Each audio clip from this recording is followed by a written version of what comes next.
las 11:58 p.m. El ventilador de la oficina zumbaba, un insecto metálico atrapado en un frasco de silencio opresivo. Era el único sonido real, o al menos el único en el que Leo se permitía confiar. Cada rotación de las aspas parecía cortar el aire espeso y estancado, un aire que olía a décadas de pizza rancia, desinfectante de pino y algo más, algo dulzón y metálico, como monedas viejas y carne olvidada. Llevaba 2 noches aquí, pero esta era la primera en la que el silencio se sentía expectante. Pesado. Como el aire cargado antes de una tormenta de verano, como la pausa antes de un grito. Los pósters descoloridos de los animatrónicos en las paredes de la oficina, con sus sonrisas perpetuas, parecían más bien muecas en la penumbra. Apretó la taza de café barata entre sus manos, el calor apenas perceptible a través del cartón. El líquido amargo no hacía nada para calmar el temblor de sus dedos, un temblor que nacía en lo profundo de su pecho. No era el dinero lo que lo había traído a este mausoleo de la alegría infantil. Era una fotografía descolorida en su cartera, con los bordes suaves por 15 años de roce contra el cuero.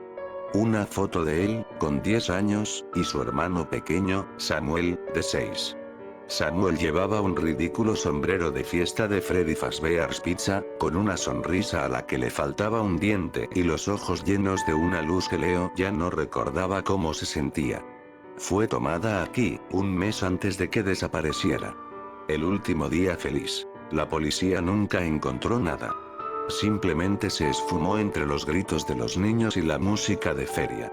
Un caso frío, lo llamaron. Para la familia de Leo, este lugar era una tumba sin lápida, una herida que nunca cerró. Para Leo, era una pregunta sin respuesta que le había carcomido el alma, un eco de culpa que resonaba en cada momento de silencio. Vigílalo, Leo. No lo pierdas de vista, le había dicho su madre, con una sonrisa cansada mientras le ajustaba el cuello de la camisa. Es tu hermanito. Y él no lo hizo. Se distrajo por un videojuego de carreras, por una chica de su clase que le sonrió, solo por un par de minutos. Y en esos minutos, Samuel se fue para siempre. 12 am. El reloj digital cambió con un chasquido casi inaudible. Y entonces, el teléfono sonó. El sobresalto hizo que derramara café caliente sobre su mano. Siseó de dolor, un dolor agudo y real que lo ancló brevemente a la realidad. Descolgó el auricular, más por reflejo que por otra cosa. Hola, hola. Solo quería dejarte otro mensaje para ayudarte a pasar la noche. La misma voz grabada y falsamente animada de las noches anteriores. Leo no le prestó atención. Sus ojos estaban fijos en el monitor, cambiando entre las cámaras con un ritmo metódico que había desarrollado para mantener a raya la locura. Cam 1A, el escenario principal. Freddy, Bonnie y Chica estaban allí, inmóviles bajo los focos apagados. Sus ojos de plástico parecían seguir la lente de la cámara, vacíos y sin embargo, acusadores. Como si supieran el secreto que él había venido a desenterrar. Como si lo estuvieran juzgando. Así que, curiosamente, ellos tienen un modo de libre albedrío por la noche, para que sus servos no se bloqueen. Leo resopló, un sonido amargo en la quietud. Libre albedrío. Qué forma tan corporativa de decir defectuoso y propenso a vagar como almas en pena. Había leído los manuales. Sabía de los servos bloqueados. Pero una cosa era leerlo en un papel y otra muy distinta era estar aquí, en el epicentro de la decadencia. 12:47 am. Cambió a la Cam 1A de nuevo por pura costumbre y su corazón se detuvo un instante antes de empezar a latir con fuerza contra sus costillas. Bonnie no estaba. El espacio donde el conejo morado había estado de pie estaba vacío. Leo sintió una oleada de adrenalina fría, un sudor helado que le recorrió la espalda. Se obligó a respirar. Es solo la programación, Leo. El tipo del teléfono lo dijo. Se mueven.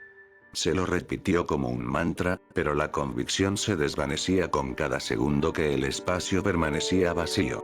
Pasó frenéticamente por las cámaras, sus dedos temblorosos golpeando los botones. Comedor. Baños. Pasillo este. Nada. Luego, la cam 5, el backstage. Allí estaba. De pie en medio de la habitación, entre cabezas de repuesto y endoesqueletos desnudos que parecían víctimas de tortura. Pero no estaba simplemente de pie. La cámara parpadeó, una ráfaga de estática, y por una fracción de segundo, la cabeza del conejo se giró bruscamente para mirar directamente a la lente. Luego, la imagen volvió a la normalidad, con Bonnie de espaldas. Leo parpadeó, dudando de sus propios ojos. Un fallo del monitor. Volvió a la cam 1 y luego de nuevo a la cam 5. Bonnie seguía allí, inmóvil. Pero ahora, una de las cabezas de repuesto en la estantería, una de Freddy, estaba girada hacia Bonnie. Como si estuvieran compartiendo un secreto silencioso. No era aleatorio. Sabía que lo estaban observando. Leo sintió que el vello de sus brazos se erizaba. No era miedo a un robot. Era la sensación de ser casado. 1:32 am. Un ruido. Un golpe metálico y arrastrado procedente del pasillo derecho. Leo encendió la luz del pasillo. Nada. El corredor estaba vacío, extendiéndose hacia una oscuridad que parecía sólida, una oscuridad que devoraba la luz. Apagó la luz para ahorrar energía. El medidor ya marcaba 78%. Demasiado bajo para tan temprano. Volvió a las cámaras. Bonnie se había movido de nuevo, ahora estaba en el comedor, peligrosamente cerca. Pero no era eso lo que le preocupaba. Era la cam 7, el pasillo este. Chica, el pollo amarillo, estaba allí, con el babero que decía Let's Eat. Manchado de algo oscuro y seco. Su cabeza estaba ladeada en un ángulo antinatural, como si tuviera el cuello roto. Y entonces lo oyó. A través del siseo de la estática de la cámara, un sonido bajo y gutural. Un gorgoteo. Como alguien tratando de hablar con la garganta llena de agua. Leo se tapó la boca, sintiendo una oleada de náuseas. Le recordaba a algo, un recuerdo enterrado que luchaba por salir. Samuel, después de beber un refresco demasiado rápido, haciendo ruidos de ahogo mientras se reía. La memoria lo golpeó con la fuerza de un puñetazo. Sacudió la cabeza, tratando de alejarla. Es solo un fallo de audio. Engranajes. Eso es todo. Pero la duda ya estaba sembrada.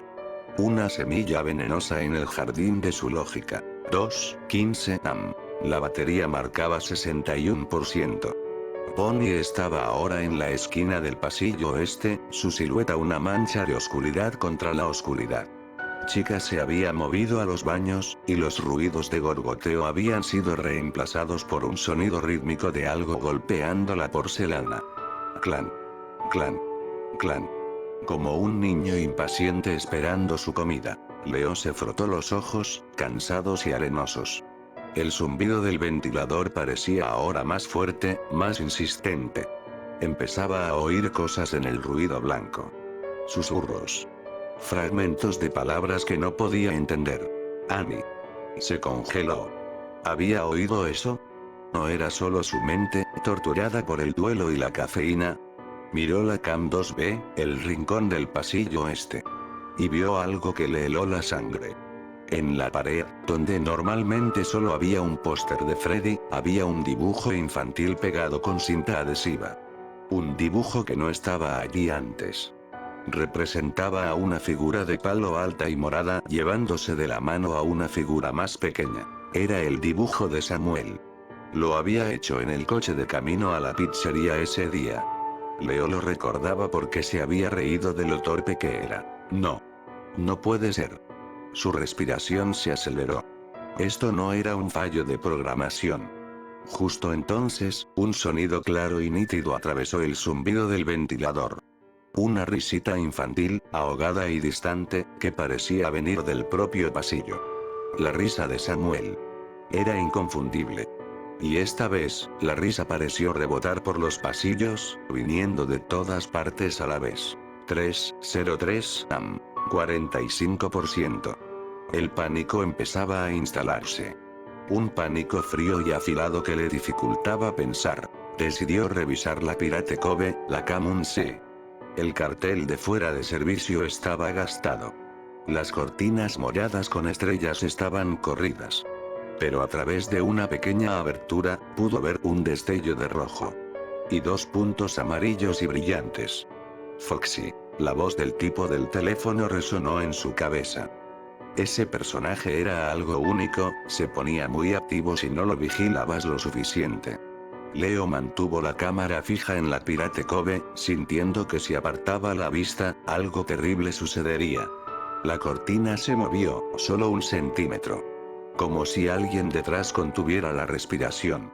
El susurro volvió, esta vez más claro, justo detrás de su hombro izquierdo, tan cerca que sintió un aliento frío en su nuca. Leo. Se giró violentamente, tirando la silla al suelo. La oficina estaba vacía. Pero el aire estaba gélido, y el olor a carne vieja era abrumador. Con él, un aroma casi imperceptible, pero inconfundible. Chicle de fresa. El favorito de Samuel. Leo sintió que sus rodillas flaqueaban. Esto no era una coincidencia. Sabían quién era.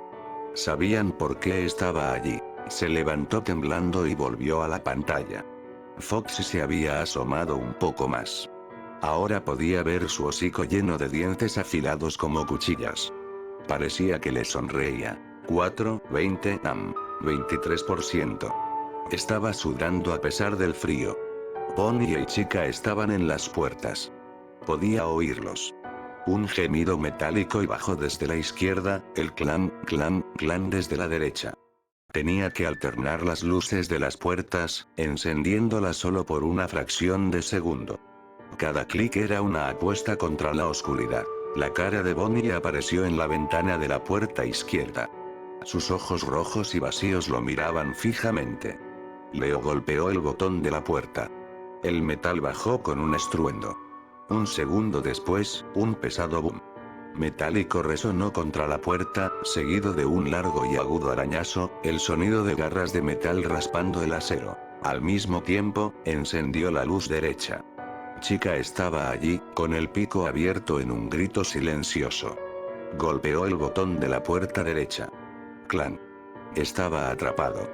Cambió a la Camun C. Las cortinas de la Pirate Cove estaban completamente abiertas. El escenario estaba vacío.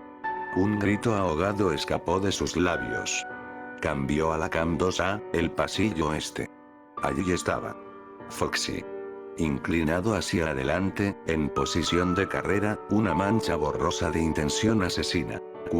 58 am. 10%. El golpeteo en la puerta izquierda había cesado. Abrió la puerta con cautela. Bonnie se había ido.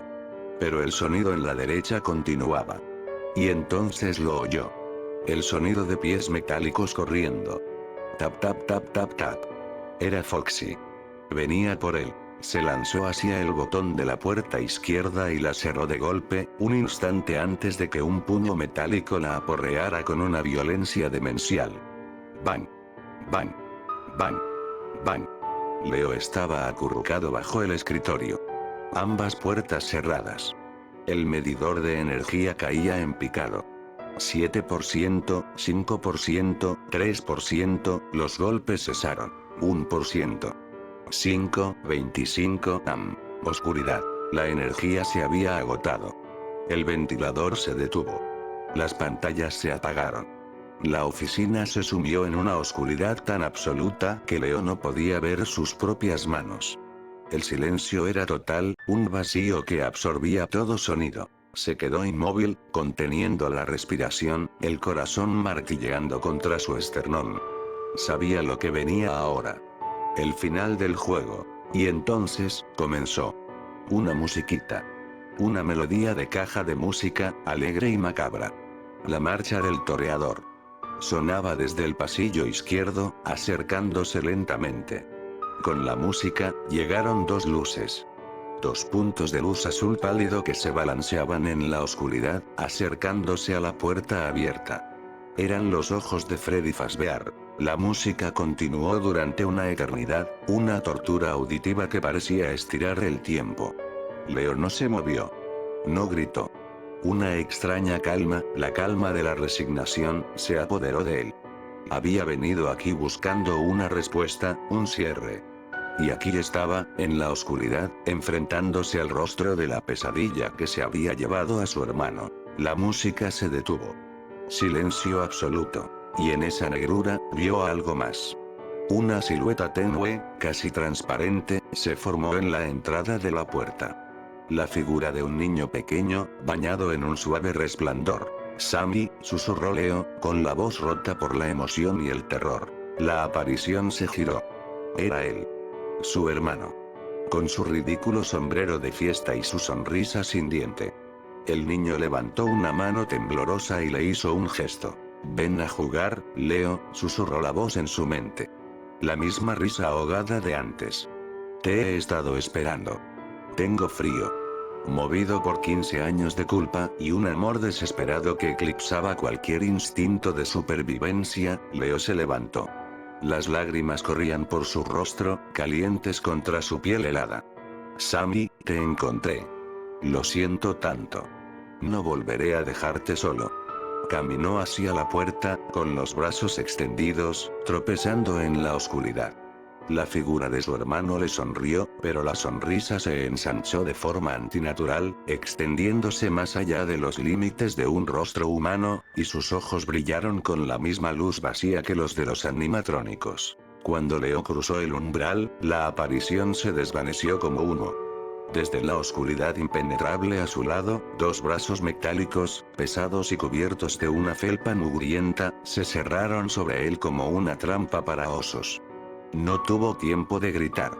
Hubo un sonido horrible, una sinfonía de huesos rompiéndose, metal perforando carne y un gorgoteo ahogado, mientras era arrastrado hacia el interior del traje de Freddy. Lo último que oyó, mientras su conciencia se desvanecía en un dolor cegador y el olor a óxido y sangre llenaba sus pulmones, fue una voz.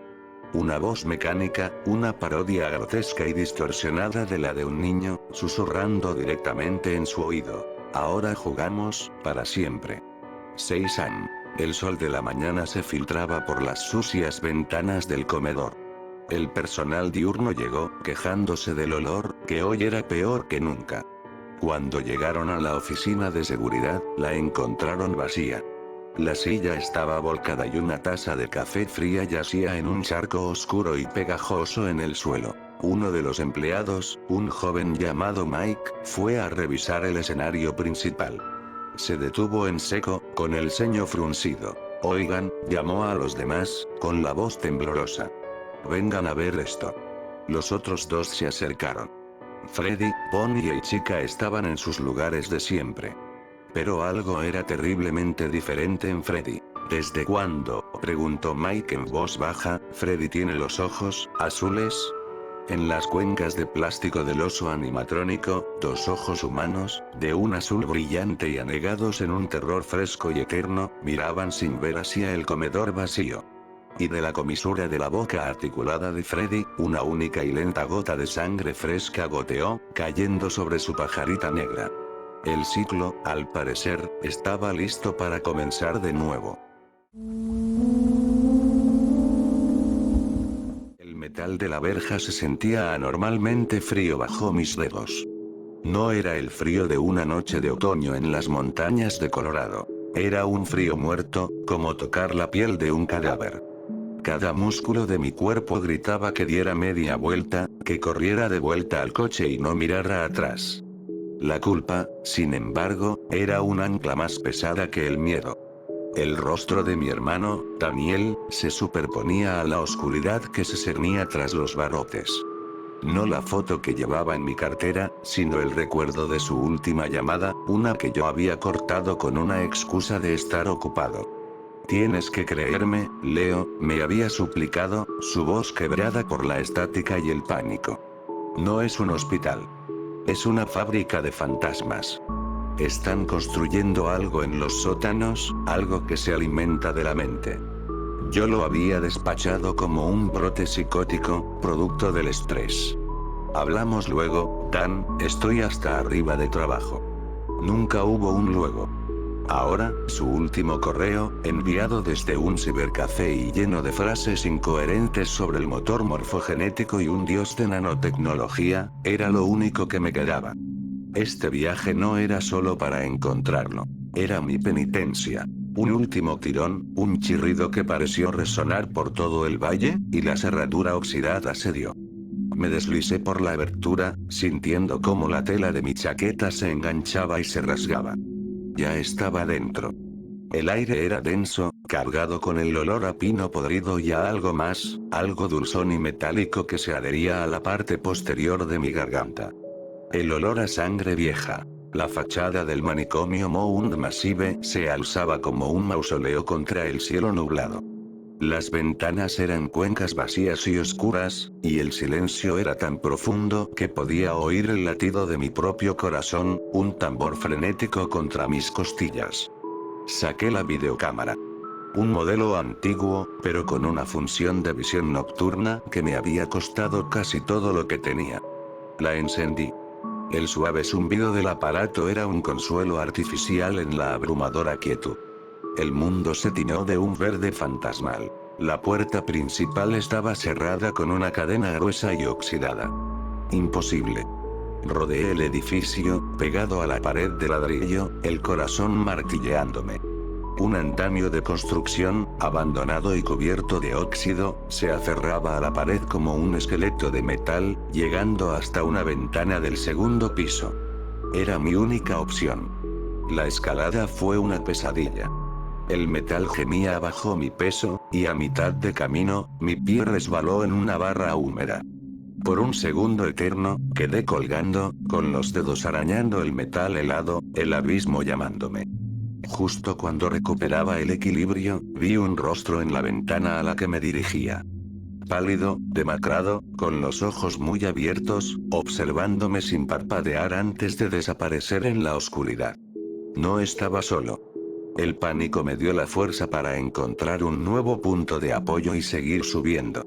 Finalmente, con los dedos entumecidos, llegué a la repisa de la ventana. Estaba abierta.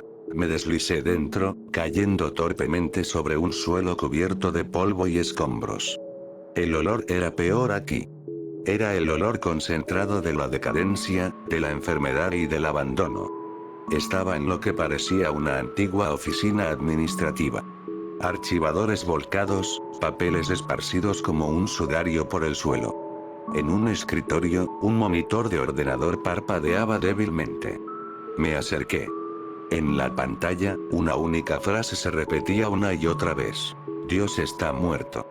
Dios está muerto. Dios está muerto. Un ruido me hizo girar. Un pasillo largo y estrecho se extendía desde la oficina, iluminado por una única bombilla que parpadeaba erráticamente. Y entonces lo oí por primera vez. No era un grito ni un gemido. Era un susurro. Una voz rasposa, apenas audible, que parecía venir de todas partes y de ninguna. Viene otro cerdo al matadero. Me congelé. Apagué la luz de la cámara y me pegué a la pared, conteniendo la respiración. El pasillo estaba vacío. ¿Lo había imaginado? El parpadeo de la luz me estaba volviendo loco. Decidí avanzar. Cada paso era una agonía. Las paredes estaban cubiertas de extraños símbolos dibujados con lo que parecía ser sangre seca.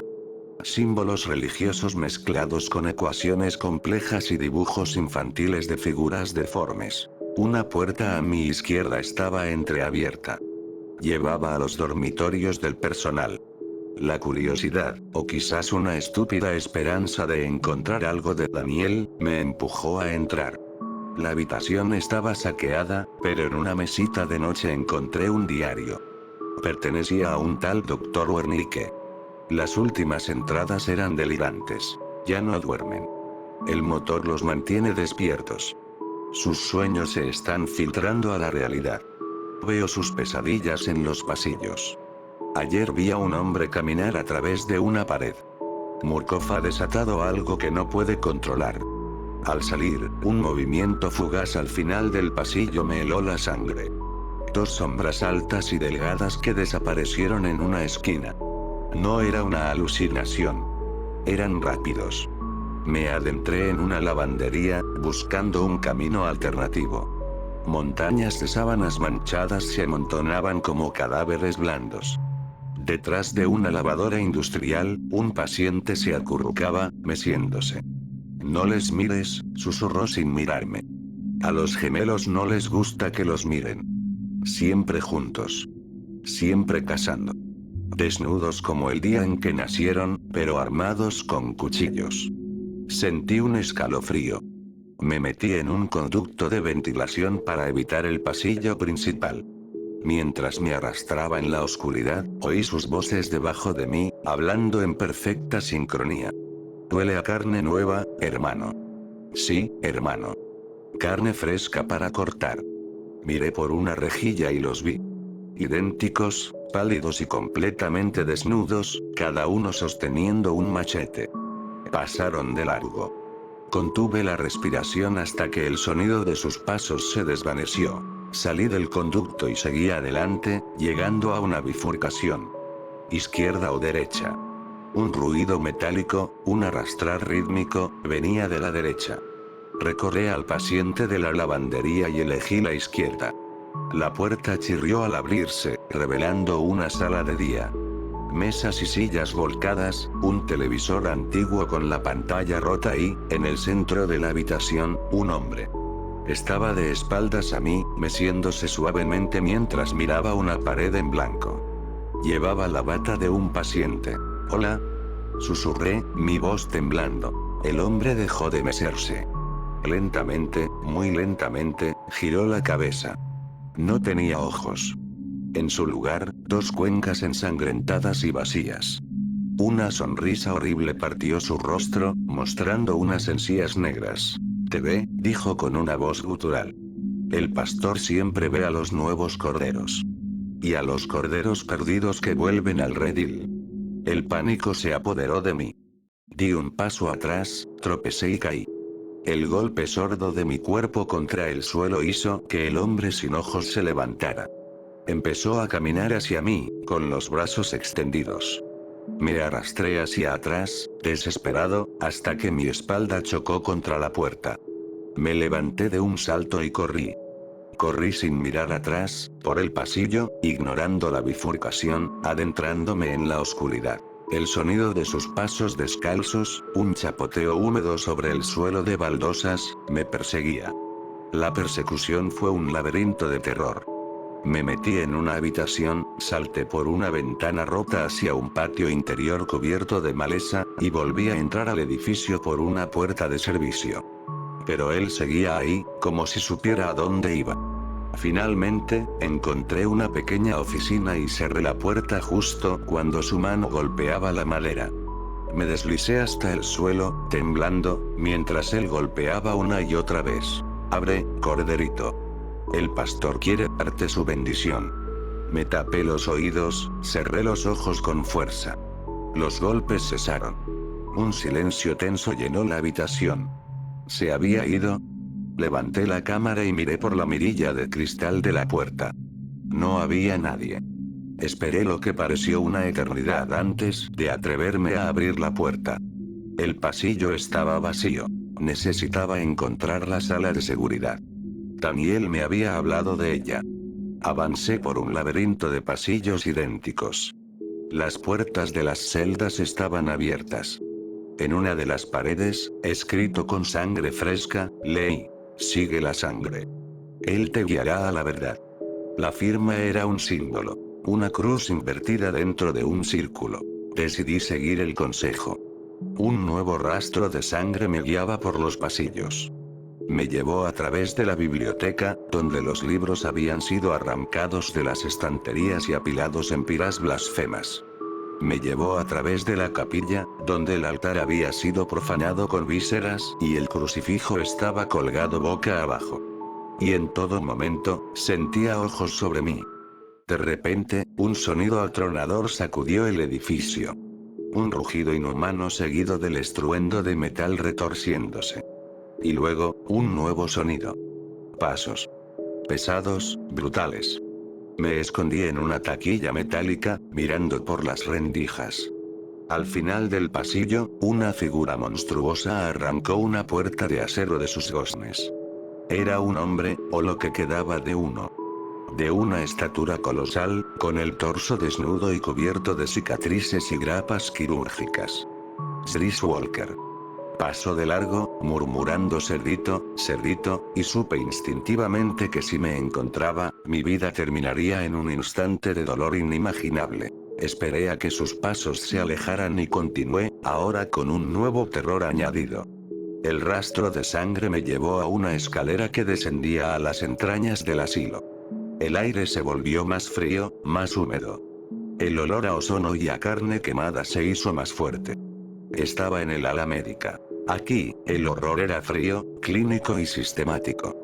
Quirófanos manchados de sangre, camillas con correas de cuero. En un escritorio, encontré un archivo. El nombre en la pestaña me heló la sangre. Daniel Rivas. Paciente 217. Proyecto Walrider. Mi hermano. No era un empleado. Era un paciente. Abrí la carpeta.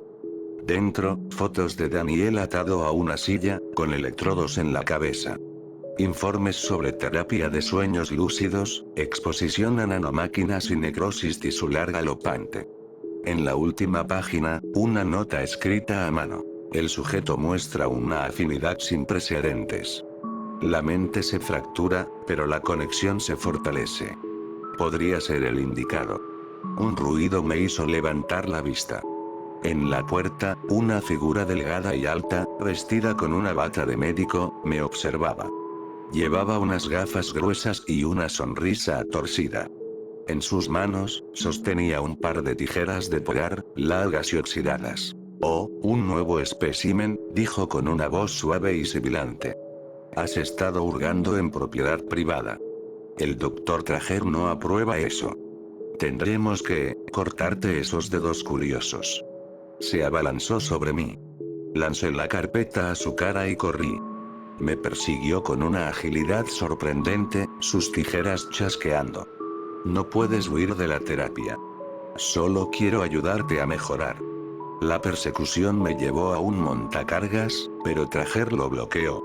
Me vi forzado a bajar por un hueco de lavandería, cayendo en una pila de ropa sucia ensangrentada en el sótano.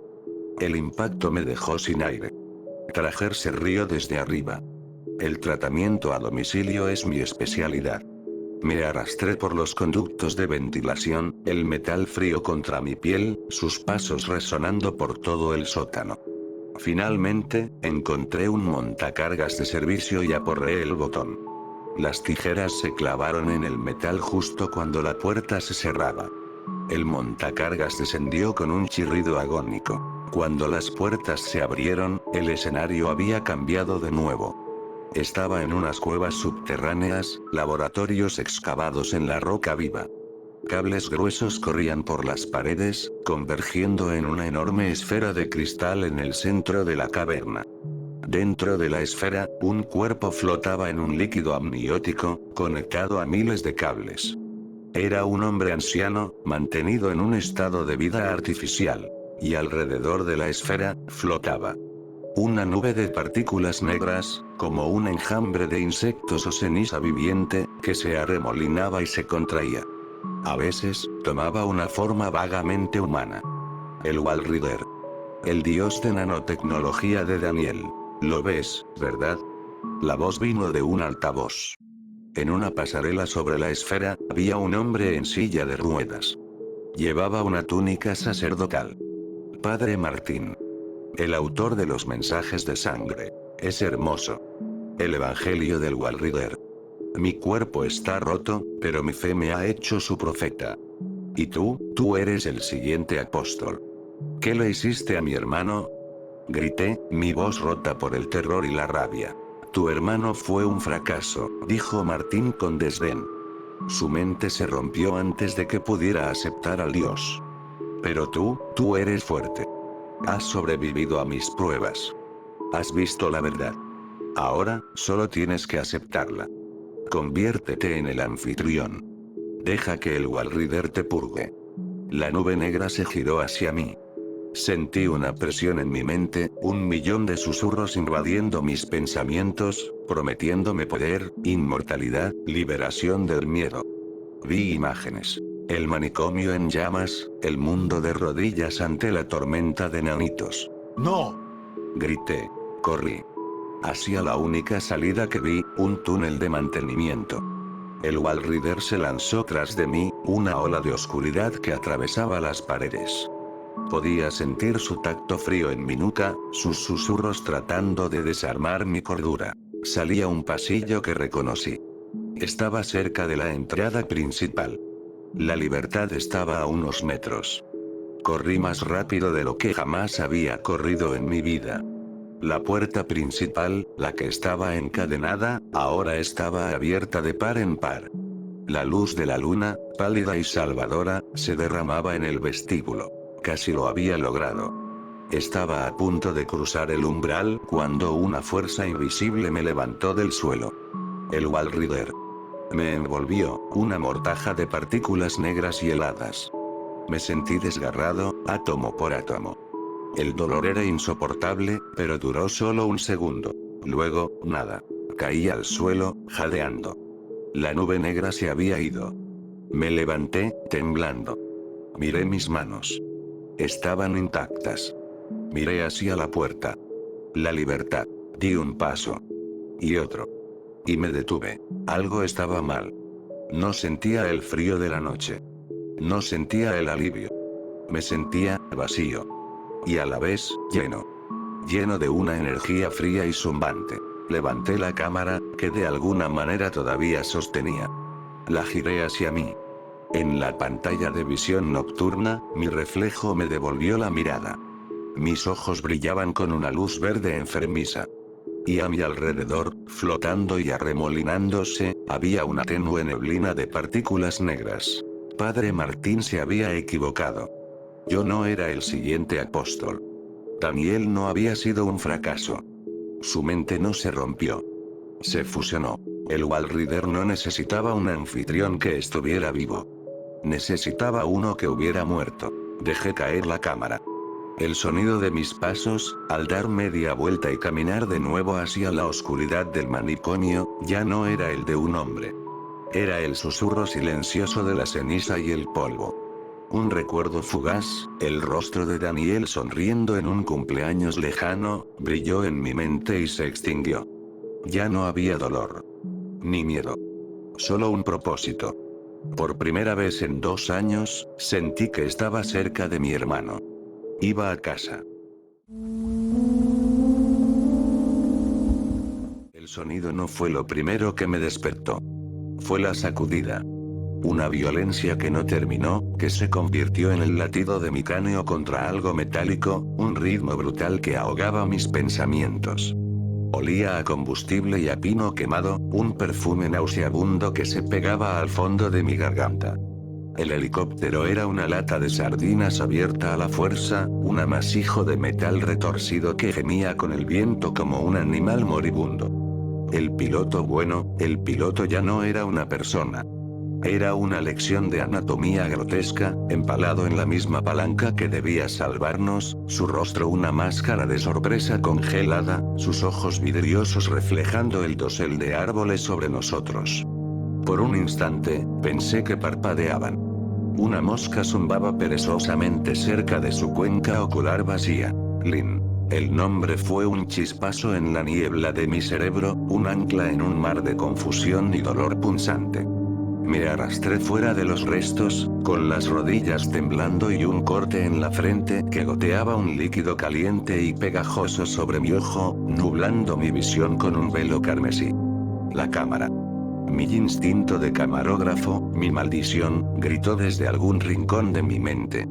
La encontré a unos metros, milagrosamente intacta entre la maleza. La levanté, su peso familiar era un consuelo frágil, una extensión de mi propio cuerpo en medio de la locura. Lynn. Mi voz era un graznido patético, absorbido por el silencio opresivo del bosque. El eco murió instantáneamente, devorado por los árboles. Lynn, ¿puedes oírme? No hubo respuesta. Solo el susurro del viento entre los árboles colosales, que se alzaban como los barrotes de una jaula. Encendí la cámara.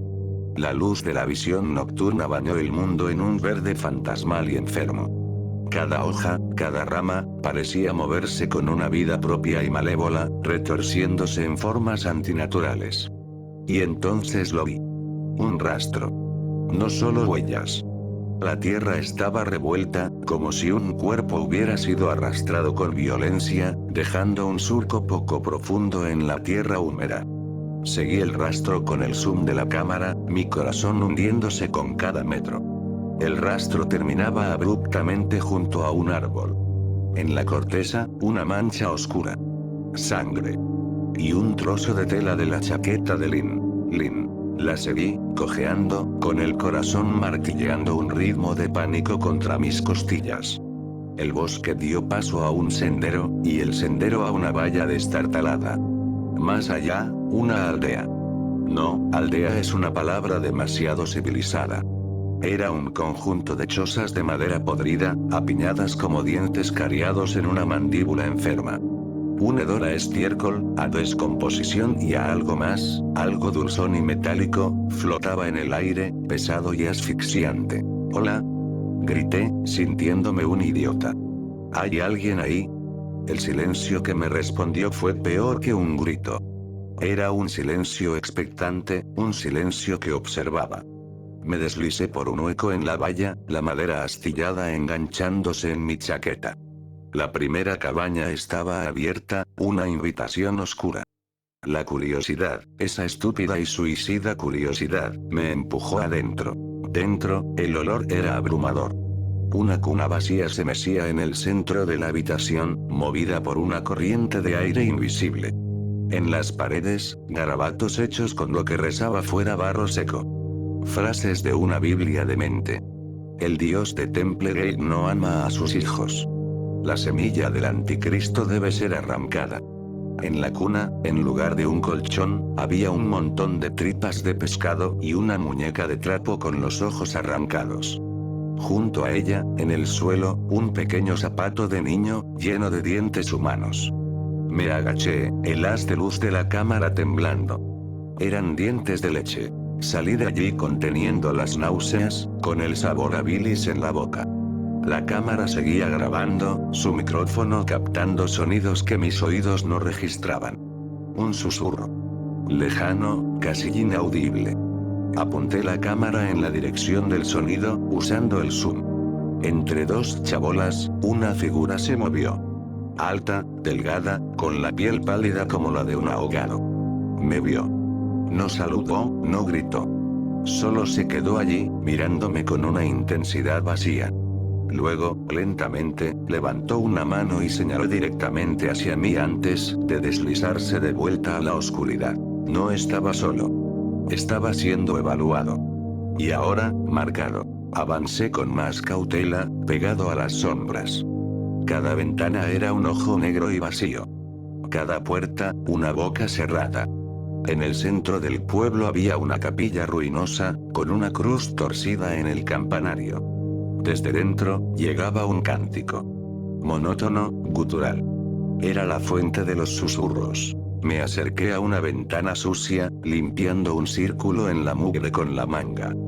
Dentro, a la luz de las velas, una congregación de pesadilla. Hombres y mujeres con la ropa raída y la mirada perdida, arrodillados ante un hombre que predicaba desde un púlpito hecho de cajas de fruta. Era Sullivan Knott. Alto, esquelético, con una barba que le llegaba al pecho. Su voz era un trueno bajo, lleno de veneno y convicción. Y el útero impuro ha llegado a nuestra tierra. Bramó. La ramera del mundo exterior, preñada con la semilla de la nada, camina entre nosotros. Debemos encontrarla. Debemos purificarla con el cuchillo y el fuego. Mi sangre se heló. Estaba hablando de Lynn. Sabían que estaba aquí. Un crujido a mi espalda. Me giré de golpe. Nada. Solo la noche. Pero la sensación de ser observado se intensificó, como una mano fría en mi nuca. Tenía que salir de allí. Tenía que encontrar a Lynn antes que ellos. Me escabullí hacia la parte trasera de la capilla, buscando una salida del pueblo. Un maizal. Un maldito y enorme maizal se extendía hasta donde alcanzaba la vista. Era mi única opción. Me sumergí en él, las hojas secas cortándome la cara y las manos. El sonido era ensordecedor, cada paso que daba parecía un trueno, cada tallo que se rompía era una confesión de mi presencia. Y entonces, la luz. No era una luz normal. Era un pulso brillante y cegador que iluminó el cielo entero, seguido de un zumbido que pareció vibrar en mis huesos. Caí de rodillas, con la cabeza a punto de estallar. La visión nocturna de la cámara se volvió blanca, inútil. Cuando el pulso se desvaneció, el mundo había cambiado. Ya no estaba en el maizal. Estaba en un pasillo. Un pasillo de escuela.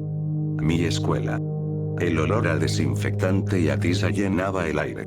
Los fluorescentes parpadeaban sobre los casilleros azules. Mi casillero.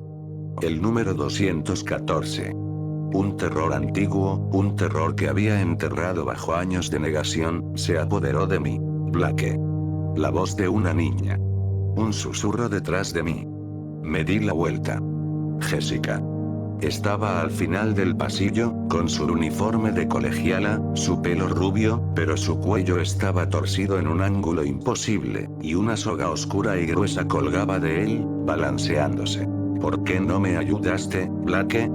Siseó, y su cuerpo se estiró, sus miembros se alargaron como los de una araña, sus dedos se convirtieron en garras que arañaban el linóleo mientras se arrastraba hacia mí, cada vez más rápido.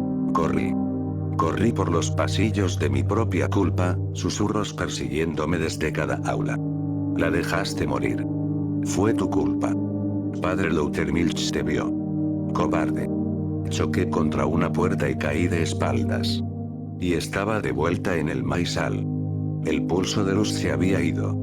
El zumbido se había detenido.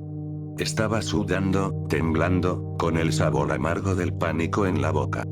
¿Qué demonios había sido eso? ¿Una alucinación? ¿Un recuerdo?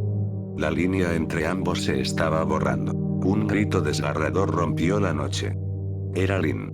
Corrí hacia el sonido, sin importarme el ruido que hacía. Salí del maizal y llegué a una pequeña granja. La puerta del granero estaba abierta. Dentro, a la luz de una linterna oscilante, vi a Lynn. Estaba atada a una silla, y dos de esos aldeanos pálidos la sujetaban. «Dejadla en paz», grité, corriendo hacia ellos con la cámara como si fuera un arma. Se giraron, sus ojos vacíos y sin alma fijos en mí. No mostraron miedo. Solo una especie de curiosidad animal. Uno de ellos sonrió, revelando encías negras y podridas. Y entonces, la vi. Saliendo de la oscuridad de la granja. Era una mujer. O lo que quedaba de una. Era enorme, más alta que cualquier hombre, con brazos como troncos de árbol. Llevaba un vestido andrajoso y arrastraba un pico gigantesco, cuya punta arañaba el suelo de hormigón con un sonido que me erizó la piel. Su rostro era una máscara de furia arrugada y vieja. No dijo nada. Solo levantó el pico. Marta. Graznó uno de los hombres. Corrí. No hubo pensamiento, solo instinto.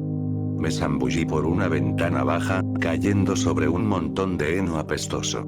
El sonido del pico destrozando la pared de madera justo donde había estado mi cabeza me hizo gritar.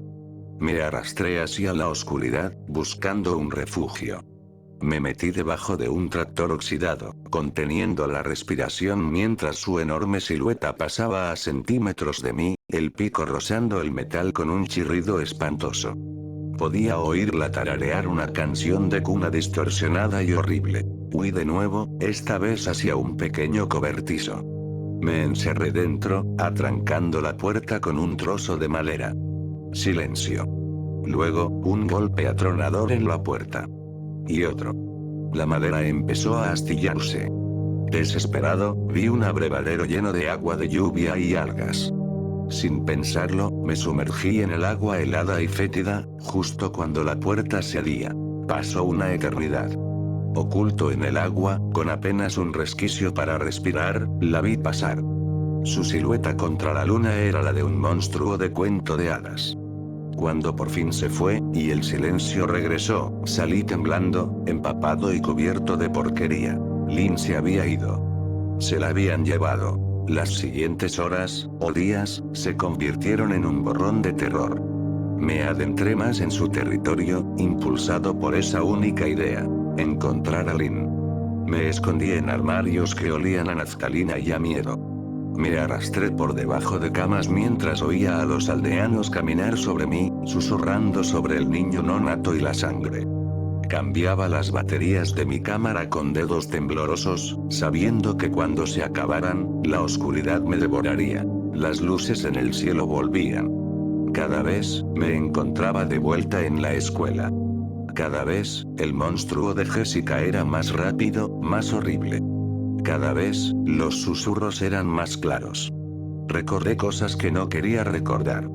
La mano del padre Loutermilch en el hombro de Jessica. La forma en que ella me miró, rogándome con los ojos que dijera algo. Y yo no dije nada. Me quedé callado. Y ella se ahorcó en las escaleras. Mi culpa no era una alucinación. Era real. Y este lugar, este infierno en la tierra, la estaba desenterrando para ahogarme con ella. Encontré un río. Un río de sangre. No era una metáfora.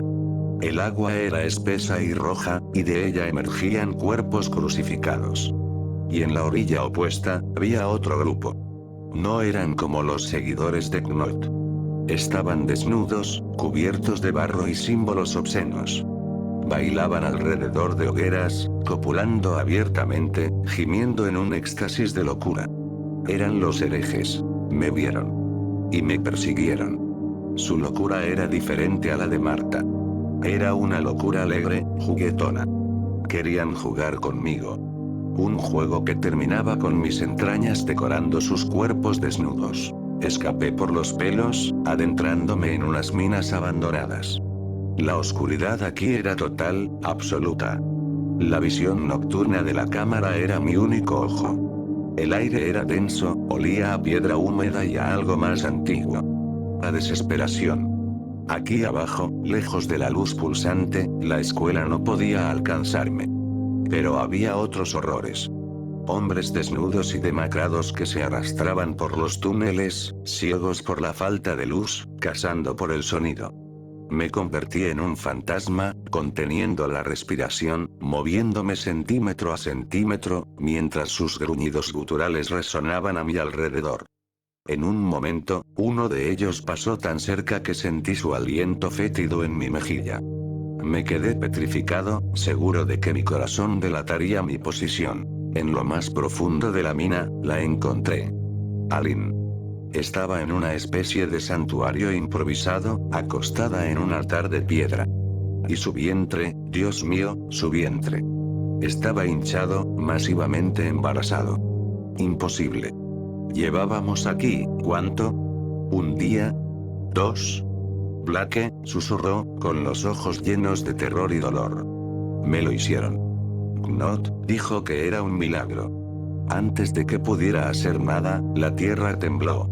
No era un terremoto. Era el pulso. La luz. Más fuerte que nunca. Y la escuela me reclamó por última vez. Estaba en el gimnasio. Loutermilch estaba allí.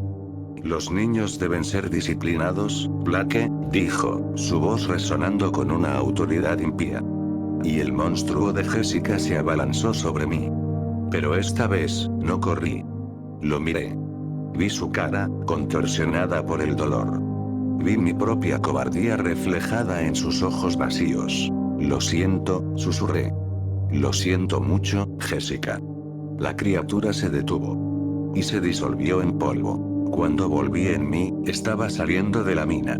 Una tormenta apocalíptica azotaba Temple Gate. Lluvia de sangre caía del cielo. El viento aullaba como un alma en pena. Llevé a Lynn en brazos, corriendo hacia la capilla, el único refugio que se me ocurrió. Allí, en el suelo de la capilla, mientras el mundo se acababa fuera, Lynn dio a luz. Fue rápido, brutal y silencioso. No hubo llanto de bebé. Sostuve en mis manos a una pequeña criatura envuelta en mi chaqueta. Lynn me miró, una última chispa de lucidez en sus ojos. No hay nada ahí, Blake, susurró. Y murió. Me quedé allí, arrodillado, con el cuerpo de mi esposa enfriándose a un lado y un bulto silencioso en mis brazos. La puerta de la capilla se abrió. Era Knut. Se veía viejo, derrotado. «Lo has hecho», dijo, su voz un susurro ronco. «Has sido el padre. Pero he ordenado a mis hijos que los maten a todos. No podemos dejar que este paraíso nazca». Me miró, una extraña pena en sus ojos. «Dios no habla. He estado hablando solo todo este tiempo». Levantó un cuchillo y se lo clavó en la garganta. Cayó a mis pies, ahogándose en su propia sangre. Salí de la capilla al amanecer. La tormenta había cesado. El sol teñía el cielo de un naranja y un púrpura hermosos. El aire era limpio y fresco. El mundo parecía lavado, nuevo. Miré el bulto en mis brazos. Desenvolví la chaqueta. No había nada. Lynn tenía razón. No había nada. Un vacío. Una alucinación final. Me reí, un sonido roto y hueco. Todo había sido por nada. Pero entonces, oí un pequeño llanto. Miré de nuevo. Y allí estaba. Un bebé. Mi bebé. Perfecto y sano, mirándome con unos ojos que lo sabían todo. Sonreí. Por primera vez en lo que pareció una vida, sonreí una sonrisa genuina, llena de una paz de mente. Caminé hacia el sol naciente, acunando a mi hijo. El pueblo estaba en silencio. Todos estaban muertos. Pero no importaba. Estábamos a salvo. Habíamos sobrevivido. Y mientras el sol bañaba mi rostro, vi el paraíso que Knut había prometido. Lo vi. Era real. Estaba justo allí. Sigo caminando hacia él. Y rezo. Rezo por Jessica. La tetera silbó. El sonido fue una cuchillada, un desgarro agudo y violento en la quietud de lana gruesa que ahogaba el apartamento. Elena se sobresaltó, y el agua hirviendo que vertía sobre las hojas de menta secas se derramó, salpicando su mano. Un dolor punzante, blanco y caliente. Ahogó un grito, mordiéndose el labio. Su corazón, un pájaro asustado, se estrellaba contra la jaula de sus costillas. Hacía ya un año que habían llegado, y todavía no se acostumbraba a los ruidos repentinos. El mundo se había vuelto demasiado silencioso para ellos, y su propio cuerpo se había convertido en un traidor, generando sonidos, un estornudo, una tos, el latido de su propio pulso en sus oídos, que rompían la paz opresiva. Afuera, la tarde caía sobre Lima con una paleta de colores anaranjados y púrpuras que dolía de tan hermosa. Era una belleza vacía, obscena. No había el estruendo lejano del tráfico en la vía expresa, ni las risas de los niños en el parque de enfrente, ni el ladrido ocasional de un perro. Solo el viento, que a veces, si escuchabas con atención, parecía llevar consigo un zumbido bajo y constante. Un susurro que no estaba hecho de aire, sino de algo más. Algo que se metía debajo de la piel y anidaba en la parte trasera del cráneo, una vibración fundamental del nuevo universo. Los llamaban los arquitectos, un nombre irónico que alguien había garabateado en un muro durante las primeras semanas, antes de que la gente dejara de escribir en los muros. Antes de que la gente dejara de hacer muchas cosas. No habían llegado con fuego y furia. Su llegada fue un suspiro global. Una noche, las estrellas parpadearon y se apagaron, como si alguien hubiera accionado un interruptor cósmico. Luego, el silencio. Todas las comunicaciones, toda la red eléctrica, todo se detuvo. Cuando el sol salió, estaban aquí. O, más bien, sus obras lo estaban. En el centro de cada gran ciudad había aparecido una de las torres. Estructuras imposibles de un material negro que no reflejaba la luz, que se alzaban hasta perforar las nubes. No tenían puertas ni ventanas. Simplemente estaban ahí, mudas y enormes, y de ellas emanaba el susurro. Elena bebió el té de menta, el calor un consuelo fugaz.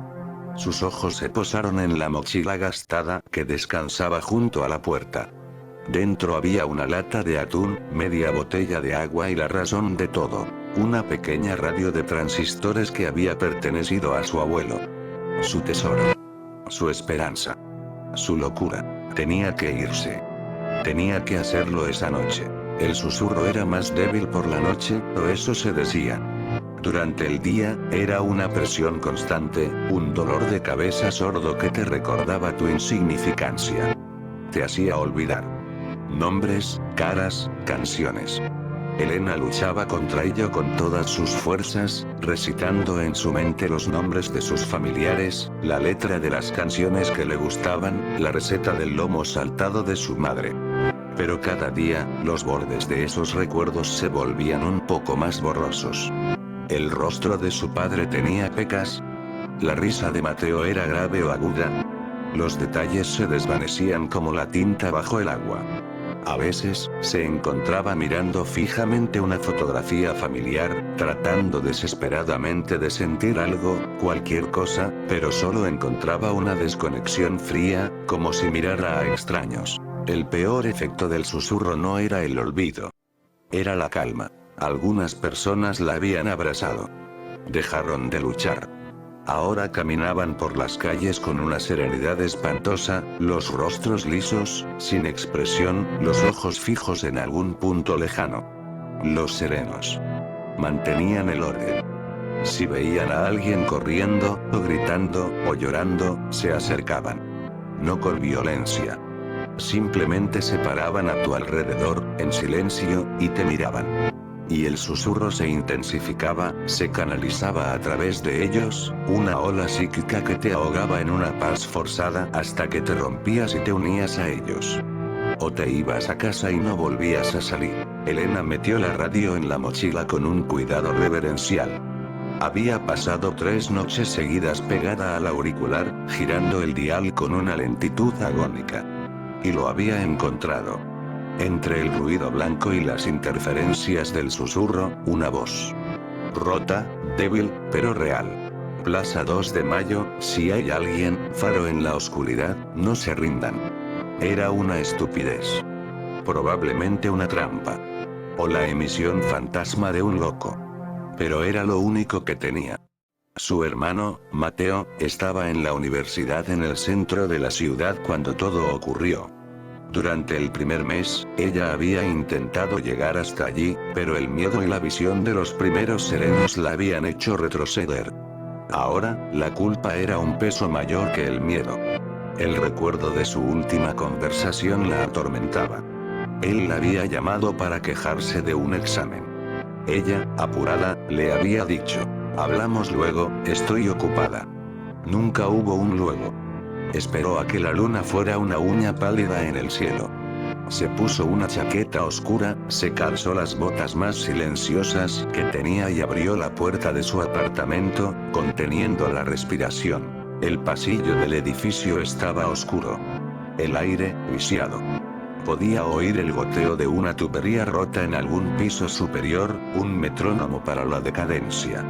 Bajó las escaleras de emergencia, cada paso un trueno en sus propios oídos.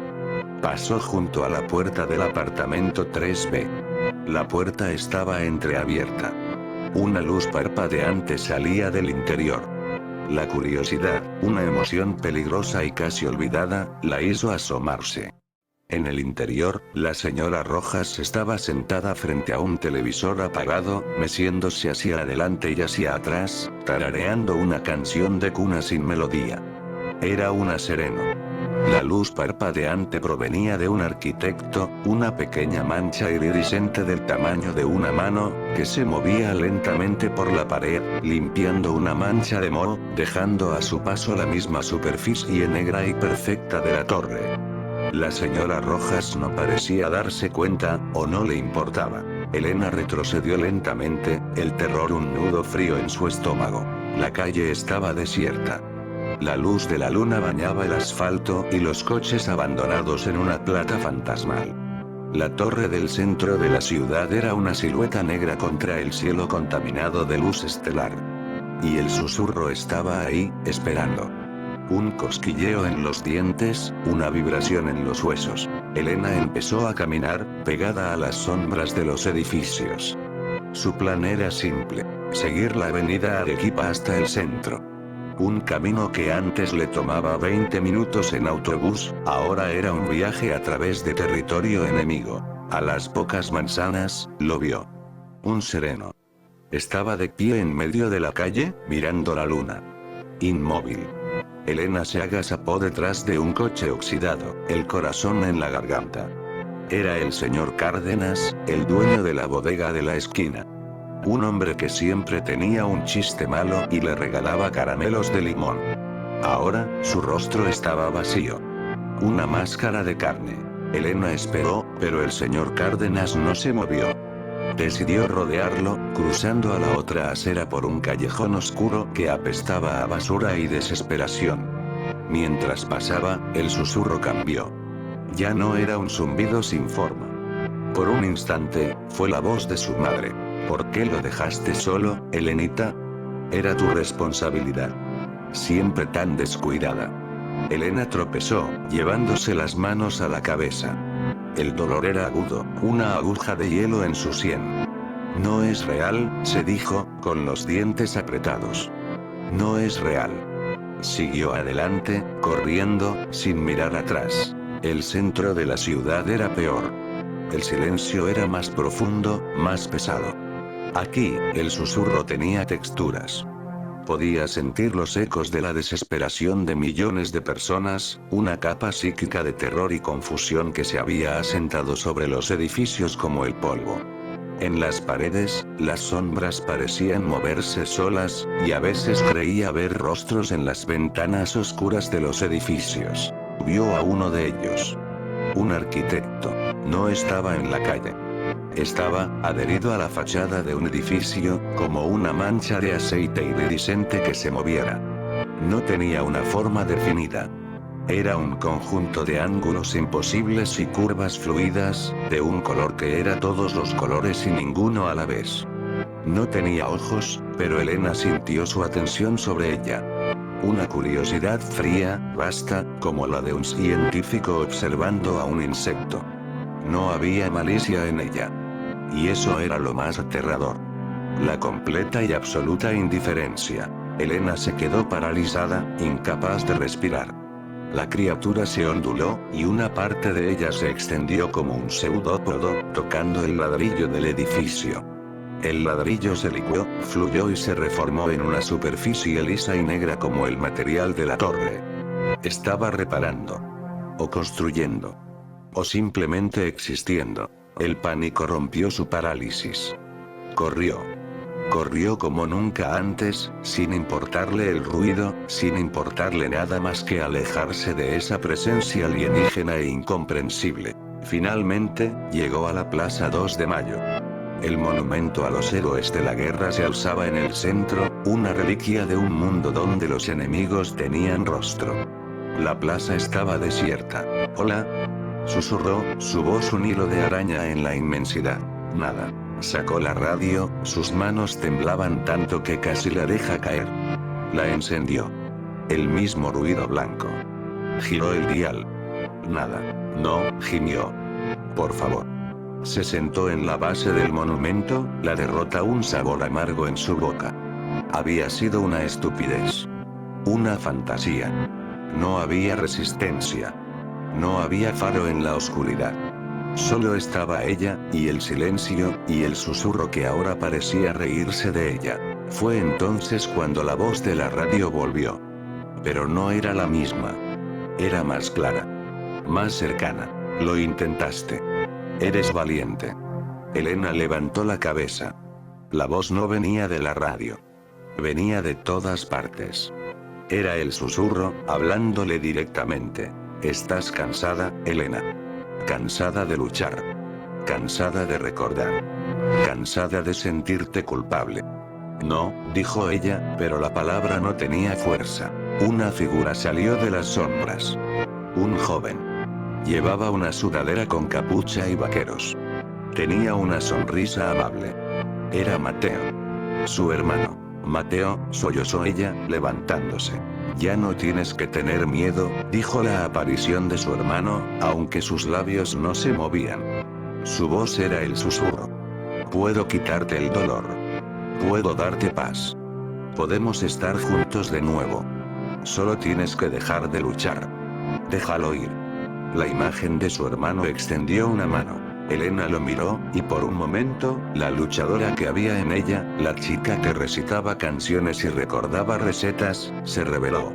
Sabía que no era real. Sabía que era una mentira, un truco para romperla. Pero estaba tan cansada. El susurro le mostró imágenes. Ella y Mateo en la playa, de niños. Su madre riendo en la cocina. Su padre enseñándole a montar en bicicleta. Recuerdos perfectos, sin los bordes borrosos.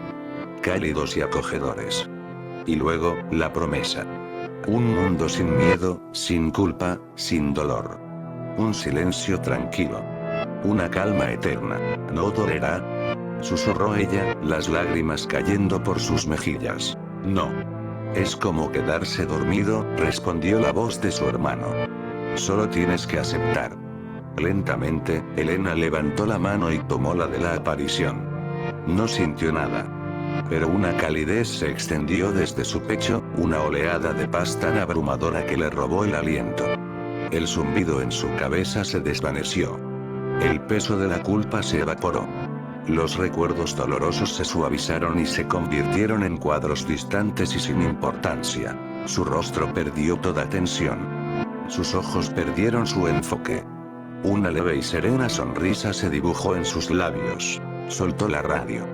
Cayó al suelo con un golpe sordo, rompiéndose. La última voz humana que quedaba en su mundo, silenciada para siempre. Elena, o lo que quedaba de ella, se giró y empezó a caminar. No hacia su casa. No hacia ningún sitio en particular. Simplemente caminaba, con la misma serenidad vacía que el señor Cárdenas. Se había convertido en parte del nuevo paisaje.